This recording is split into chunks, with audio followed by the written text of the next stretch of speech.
மகர ராசி அன்பர்களுக்கு அன்பான வணக்கம். மகர ராசியை பொறுத்த வரைக்குமே உத்திராடம் 2, 3, 4 பாதம் முதல் திருவோணம் அவிட்டம் 1, 2 பாதம் முடிய மகர ராசிக்குரிய நட்சத்திரங்கள்.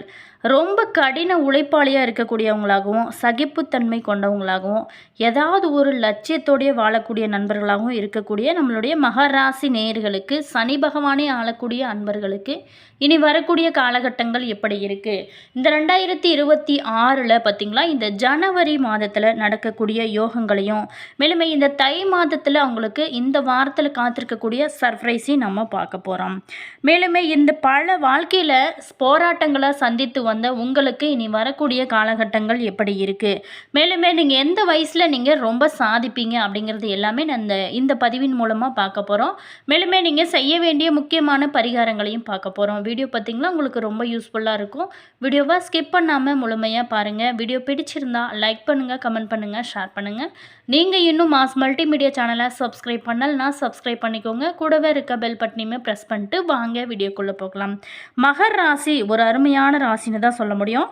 இந்த மகர ராசியில் பிறந்தவங்களை பொறுத்த வரைக்குமே ரொம்ப ஒரு லட்சியத்தோடையே போராடக்கூடிய நண்பர்களாகவும் இருப்பாங்க. இவங்க வாழ்க்கையோட ஆரம்பத்தில் பல போராட்டங்களை சந்தித்தா கூட ஒரு 33, 35 இந்த வயதுக்கு மேலே பார்த்திங்கன்னா இவங்க தொழில்துறையில் பெரும் ஒரு திருப்தியையும் 40 வயதுக்கு மேலே ஒரு சிறப்பான சாதனைகளையுமே செய்யும் ஒரு தன்மை கொண்டவங்க தான் இந்த மகர ராசி நேயர்கள் அப்படின்னே சொல்லலாம். சரி, நம்ம விஷயத்துக்கு வருங்க. இந்த மகர ராசி நேயர்களுக்கு இனி வரக்கூடிய காலகட்டங்கள் எப்படி இருக்குது, இந்த மகர ராசிக்காரோட குணங்களையும் பார்க்க போகிறோம். மகர ராசி அப்படிங்கிறது ஒரு நில ராசிங்க. இந்த மகர ராசியை பொறுத்த வரைக்குமே அதிகமாக உணர்ச்சி பசப்படக்கூடியவங்களாகவும் இருப்பாங்கவே. ராசிகள்லேயே அதிக புகழ் வெளிச்சம் இல்லாதவங்க, பகட்டு இல்லாதது இந்த மகர ராசி தாங்க. ஆட்டுத்தலையும் மீன் போன்ற உடல் அமைப்பும் கொண்ட இந்த மகர ராசிக்கு காதலுக்கு பெயர் போனவங்க அல்ல. ஆனால் மகரம் ஒரு நிலராசி. இவங்க இதர நில ராசிகளான ரிஷபம் மற்றும் கன்னி ராசியோட பொருந்தி போவாங்க.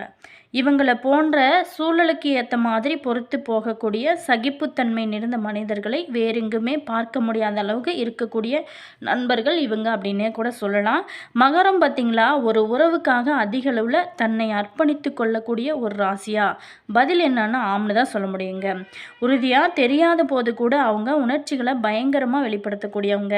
அப்படின்னா கூட ஒருவர்கிட்ட அவங்க அனுமதி கிடைச்சிட்டா அப்படின்னா மகரத்தை போல தங்களை அன்பை தைரியமாக வெளிப்படுத்தக்கூடியவங்களும் வேறு எங்கேயுமே நம்மளால் பார்க்க முடியாது. மேலுமே இந்த மகர ராசியை பொறுத்த வரைக்குமே ரொம்ப ஆழமான உண்மையான அன்பை பெறும் இடத்துல நீங்கள் இருந்தீங்க அப்படின்னா நீங்கள் கொடுத்து வைக்கித்தவங்க அப்படின்னு தான் சொல்ல முடியும். மேலுமே இந்த மகர ராசியை பொறுத்த வரைக்குமே யார்கிட்டையுமே எதிர்த்து நிற்பதை வெறுப்பாங்க. மகர ராசிக்காரை பொறுத்த வரைக்குமே மற்றவங்க கோபப்படும் போது கூட அதை சகிப்புத்தன்மையோடு இருப்பாங்க. இவங்களுக்கு பார்த்திங்களா ஒரு புரிதல் ஆனது கொஞ்சம் அதிகனே சொல்லலாம். அதே மாதிரி சூழலுக்கு ஏற்ற மாதிரி இவங்க மனநிலையுமே மாற்றிக்கொள்வாங்க. சூழலை உற்சாகமாக வைத்திருக்க முயற்சி செய்வாங்க. இருந்தால் கூட அவங்களுடைய பொறுமையை நீங்கள் அளவுக்கு மீறி சோதித்தோம் அப்படின்னா உங்களை விட்டு விலகவும் தயங்க மாட்டாங்க இந்த மகர ராசிக்காரர். மேலுமே அற்புதமானவங்க, மென்மையானவங்க, நாகரிகமானவங்க. ஆனால் நேரம் வரும்போது தங்களோட உறுதியை காட்டக்கூடிய அவங்களோட குணத்தையுமே வெளிப்படுத்தக்கூடியவங்க இவங்க அப்படின்னு சொல்லலாம். உங்களுக்கு ஏ முதல் இஜட் வரை எல்லாமே திட்டமிட்டு நடக்க வேணும் அப்படின்னா மகரத்தோட டேட்டிங் செய்யுங்க.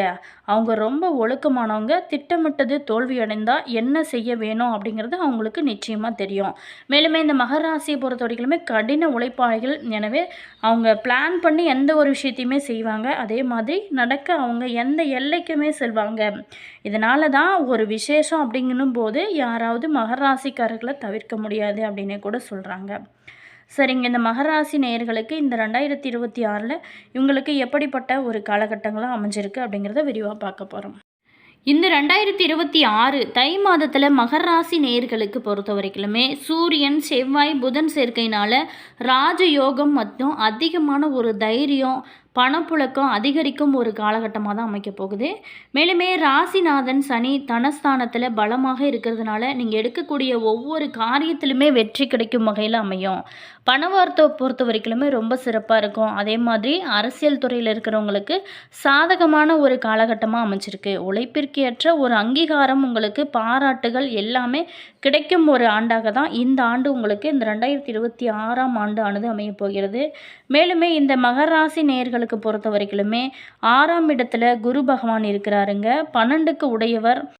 12க்கு உடையவர் பார்த்தீங்களா, 6ல் மறைவதனால விபரீத ராஜயோகமானது உங்களோட வாழ்க்கையில் ஏற்பட போகுது. தங்க நகைகளை வாங்கும் யோகமானது ஏற்படும். மேலுமே அடகு வைத்த நகைகளை எல்லாமே மீண்டுமே மீட்டெடுப்பீங்க. அது மட்டும் இல்லாமல் தங்கம் சம்பந்தப்பட்ட முதலீடுகளை செய்வீங்க. தங்க பாத்திரங்களையுமே நீங்கள் வாங்கக்கூடிய ஒரு காலகட்டமாக தான் அமைச்சிருக்கு. மேலுமே புதிய பாதையானது உங்களுக்கு தென்பட போகுதுங்க. ராசிநாதன் சனி பகவான் 3ஆம் இடத்துல வக்கரம் பெற்றிருக்கக்கூடிய நிலையில் இப்போது வக்கர நிவர்த்தி அடைகிறாருங்க. உடலில் நீண்ட நாளாகவே இருந்து வந்த பழைய விஷயங்களை எல்லாமே நீங்கள் இந்த காலகட்டத்தில் நீங்கள் பார்த்தீங்களா உடல்நிலை சரியாகி புதிய பாதையுமே உங்களுக்கு கொடுக்கக்கூடிய ஒரு காலகட்டமாக தான் அமைச்சிருக்கு. சோம்பேறித்தனமாக இருந்த நிலைமைகள் எல்லாமே நீங்கும். மேல் அதிகாரிகள் அல்லது நிறுவனத்தின் மேல் இருந்த வெறுப்பு எல்லாமே நீங்கி புத்துணர்ச்சி ஏற்படக்கூடிய ஒரு அற்புதமான காலகட்டமாக இந்த மாதமானது உங்களுக்கு அமைச்சிருக்கு. மேலுமே 12ஆம் இடத்துல ஏதாவது ஒரு கிரகம் இருந்தாலே உங்களுக்கு பல நன்மைகளை கொடுக்கும். செவ்வாய், சுக்கிரன், சூரியன், புதன் என அனைத்து கிரகங்களுமே ஒரே இடத்துல இருக்கிறது. இது பார்த்தீங்களா 12ஆம் இடம் அப்படிங்கிறது அயன சயன ஸ்தானம். இல்லற வாழ்க்கையில் இனிமை ஏற்படுங்க. சுற்றுலா செல்லக்கூடிய பாக்கியங்களுமே இந்த காலகட்டத்தை பொறுத்த வரைக்குமே உங்களுக்கு ஏற்படக்கூடிய ஒரு காலகட்டமாக தான் அமைச்சிருக்கு. குடும்பத்தை பொறுத்த வரைக்குமே மகிழ்ச்சியான ஒரு சூழலானது இருக்குங்க. உங்களோட துணையுடன் நீங்கள் பிடித்த இடங்களுக்கு எல்லாமே சுற்றுலா சென்று வரக்கூடிய பாக்கியமே கிடைக்கும். மகிழ்ச்சிக்காக உங்களை நேரத்தை செலவு செய்வீங்க. அதே மாதிரி குடும்பத்துக்காக இனி உங்களுடைய நேரத்தை செலவு செய்வீங்க. குடும்பத்தில் மகிழ்ச்சியுடன் இருக்கக்கூடிய ஒரு அருமதையான காலகட்டமாக தான் அமைச்சிருக்கு. செவ்வாய் பகவான் உச்சம் பெற்று ராசியில் வருவதனால உக்கிரமாக இருப்பீங்க. யாராவது உங்களை சீண்டி விட்டாங்க அப்படின்னா கடு கோபம் ஏற்படும். திடீரென பெரிய முடிவுகளை எடுப்பது தவிர்ப்பது ரொம்ப நல்லது. ராசியில் செவ்வாய் பகவான் உச்சமாவதனால வம்பு வழக்கு, பஞ்சாயத்து, சண்டை சச்சரவுகள் வருவதற்கான வாய்ப்பு இருக்குது. ஸோ நீங்கள் இந்த காலகட்டத்தில் கொஞ்சம் கவனமாக இருங்க. பேச்சுவார்த்தையிலையும் சரிங்க. போலீஸ் வரை செல்லும் நிலைமை கூட ஏற்பட வாய்ப்பு இருக்குது. அப்படிங்கிறதுனால கோபத்தை கொஞ்சம் குறைச்சிக்கோங்க. உங்களுடைய வாழ்க்கையில் இன்னும் நல்ல ஒரு மாற்றம் இருக்கும். அது மட்டும் இல்லாமல் நீங்கள் வீட்டின் அருகில் இருக்கக்கூடிய முருகன் கோவில்கள், குன்றத்தூர் முருகன் கோவிலுக்கு சென்று வருவது உங்களோட வாழ்க்கையில் பல்வேறான ஏற்றத்தை ஏற்படுத்தும். அது மட்டும் இல்லாமல் அருகில் இருக்கக்கூடிய கோவில்களுக்கு வேல் சாற்றுவது போன்றவை எல்லாமே நீங்கள் செய்வது நல்ல ஒரு முன்னேற்றத்தை உங்களுக்கு கொடுக்கும். அது மட்டும் இல்லாமல் நீங்கள் பார்த்தீங்களா பிப்ரவரி 1ஆம் தேதி அன்று வரக்கூடிய தைப்பூச திருநாளில் முருகப்பெருமானுக்கு நீங்கள் தீபம் ஏற்றி வழிபாடு செய்வது உங்களோட வாழ்க்கையில் நல்ல ஒரு மாற்றத்தையும் ஏற்றத்தையும் கொடுக்கும். அருமையான காலகட்டமாகவும் உங்களுக்கு இந்த காலகட்டமானது அமையப் போகிறது. மேலுமே மகர ராசியை பொறுத்த வரைக்குமே தொடர்ந்து நீங்கள் சனி பகவானை வணங்கி வருது உங்களோட வாழ்க்கையில் நல்ல ஒரு மாற்றத்தை கொடுக்குங்க. இந்த மாதத்தை பொறுத்த வரைக்குமே நீங்கள் எதையுமே பிளான் பண்ணி செய்யும் காரியங்கள் ஒவ்வொன்றுமே வெற்றியை கொடுக்கும். அதே மாதிரி நீங்கள் எந்த விஷயத்துலையுமே அதிக உணர்ச்சி வசப்படாமல் நிதானமாக எதையுமே செய்வது ரொம்ப நல்லது. எதுலேயுமே எச்சரிக்கையாக இருப்பதும் ரொம்ப நல்லது. அதிக முயற்சி செய்ய வேண்டிய ஒரு சூழலானது உங்களுக்கு அமையும். அதே மாதிரி தொழில் வியாபாரம் இது எல்லாமே உங்களுக்கு அலைச்சல் ஏற்படக்கூடிய ஒரு காலகட்டமாக தான் அமைச்சிருக்கு. பணியாளர்கள் செயல்கள் உங்களுக்கு கோபத்தை தூண்டும்படியாக இருக்கலாம். எனவே கவனமாக இருப்பது ரொம்ப நல்லது. அதே மாதிரி லாபமே உங்களுக்கு அதிகரிக்கும். நீங்கள் எதிர்பார்த்த பண உதவி, பதவி இது எல்லாமே கிடைக்கக்கூடிய ஒரு வகையில் தான் இருக்குது. உத்தியோகத்தில் இருக்கிறவங்களுக்கு கூடுதல் பணி சுமை காரணமாக அதிக நேரம் பார்த்திங்களா வேலை பார்க்க வேண்டிய ஒரு சூழலானது இருக்கும். நெருப்பு ஆயுதங்களை பயன்படுத்துகிறவங்க கொஞ்சம் கவனமாக இருப்பது இந்த காலகட்டத்தை பொறுத்த வரைக்கும் ரொம்ப நல்லது. அதே மாதிரி குடும்பத்தில் நீண்ட நாளாகவே இருந்து வந்த கருத்து வேறுபாடுகள் அனைத்துமே நீங்கும். கணவன் மனைவிக்கிடையே மனஸ்தாபங்கள் ஆனது குறையும். எனவே கவனமாக எதையுமே பேசுவது ரொம்ப நல்லது. குழந்தைங்கிட்ட அன்போடு பேசுவது உங்களுக்கு நல்ல ஒரு முன்னேற்றத்தை கொடுக்கும். அக்கம் பக்கத்தாருடன் வாக்குவாதங்களை தவிர்ப்பது நல்லது. பெண்களுக்கு பொறுத்த வரைக்குமே பேச்சு திறமையால் காரியங்களை எளிதாக செய்து முடித்து வெற்றி காண்பீங்க. சின்ன விஷயங்கள் கூட உங்களுக்கு மனநிறைவு தரும்படியானது விஷயங்கள் எல்லாமே நடக்க ஆரம்பிக்கும்.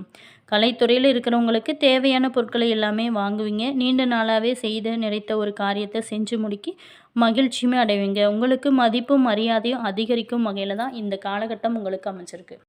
மகர ராசி திருவோணம் நட்சத்திரத்தில் பிறந்தவங்களுக்கு இந்த மாதம் வீட்டில் இருக்கக்கூடிய பொருட்களை கவனமாக பார்ப்பது ரொம்ப நல்லது. அதே மாதிரி எப்பேற்பட்ட சிக்கலையுமே சமாளிக்கும் உங்களுக்கு ஒரு மனப்பக்குவமானது ஏற்படும். எந்த சூழ்நிலையிலுமே வாக்குவாதத்தில் ஈடுபடாமல் தவிர்க்கிறது தான் ரொம்ப நல்லது. ஒரு விஷயம் பிடிக்கல அப்படின்னா அந்த இடத்த விட்டு நீங்கள் கிளம்பிட்டீங்க அப்படின்னா அந்த பிரச்சனையே சரியாயிடும். அடுத்ததாக பார்த்தோமா, அவிட்டம் நட்சத்திரத்தில் பிறந்தவங்களுக்கு இந்த மாதம் காரியத்தடை தாமதம் ஏற்பட வாய்ப்புகள் இருக்குது.